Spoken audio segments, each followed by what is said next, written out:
अशोक चौधरी के बारे में हमने पहले ही कह दिया कि ये बिहार का पहला सर्वदलीय नेता है। ये बिहार में हम लोग सुनते हैं कि नेता दल बदलता है, लेकिन अशोक चौधरी ने ये तय किया है कि एक ही बार में, एक ही समय में खुद एक दल में, बेटी दूसरे दल में, दामाद तीसरे दल में, तो ये सर्वदलीय नेता है। जनता किसी को वोट दे, इन्हीं के घर मलाई मारा जाना है। तो अशोक चौधरी सर्वदलीय नेता हैं जो 57-58 साल में फर्जीवाड़ा से प्रोफेसर बने हैं। अब बताइए कि जिस बिहार में लोगों को किरानी क्लर्क का नौकरी नहीं मिल रहा है, कि भाई साहब विधायक हैं, किस दिन इन्होंने परीक्षा पास किया, कब पीएचडी कर लिए, कब जेआरई कर लिए और प्रोफेसर बन गए। अब ऐसे भ्रष्ट लोगों से बात करने का क्या मतलब है?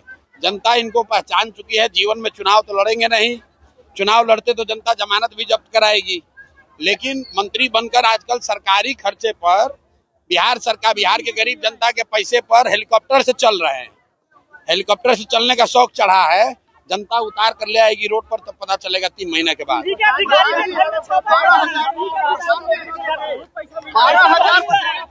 भैया ऐसा है कि बिहार के सबसे भ्रष्ट नेता जो हैं, अगर आप लोग ऑनलाइन सर्वे कर लीजिए, कोई भी आप अपने अपने प्लेटफॉर्म पे डाल दीजिए कि बिहार का सबसे भ्रष्ट नेता कौन है 3, तो उसमें नाम आएगा अशोक चौधरी का, उसमें नाम आएगा मंगल पांडे का, उसमें नाम आएगा दिलीप जायसवाल का।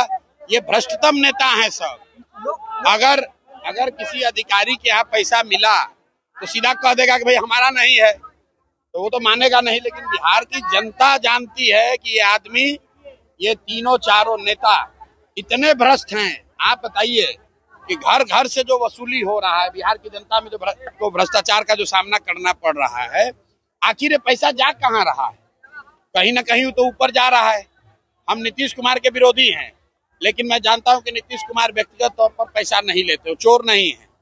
लेकिन नीतीश कुमार के इर्द गिर्द जितने ये सब नेता हैं, चूंकि नीतीश कुमार की शारीरिक मानसिक हालत अभी ठीक नहीं है, तो पूरा बिहार से लूट के तीनों चारों पैसा जमा कर रहा है।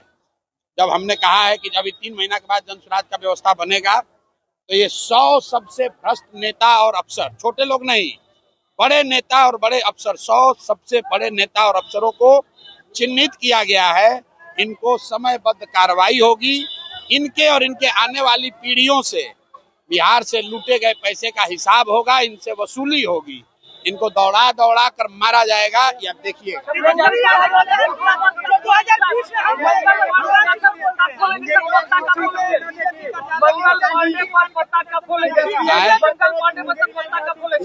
मंगल पांडे को के बारे में हम लोगों ने बताया कि ये पैसा लेके घर खरीदे हैं। जब कोविड में आप और हम सब लोग परेशान थे, तो बिहार के स्वास्थ्य मंत्री दिल्ली में फ्लैट खरीद रहे थे। आप फ्लैट कहाँ से खरीद रहे थे? दिलीप जायसवाल से पैसा लेकर। तो 25 लाख रुपया तो उन्होंने स्वीकार कर लिया कि हमने लिया है। बाकी का 61 लाख का अभी जवाब नहीं दिए हैं। अभी हम प्रेस करेंगे, किसी दिन पटना रहेंगे तो आपको बता देंगे बिहार की जनता को कि बाकी का 61 लाख रुपया कहाँ से लिए। सर,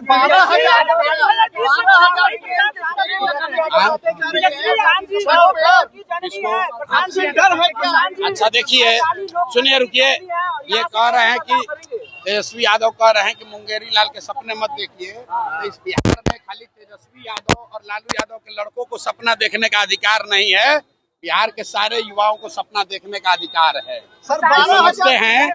ये समझते हैं कि इनके बाप बने, इनकी माँ बनी, अब ये बनेंगे, इसके बाद इनका बेटा बनेगा, तो जनसुराज इनको ध्वस्त कर देगा। इनको पता नहीं चलेगा, जनता उठाकर फेंक देगी।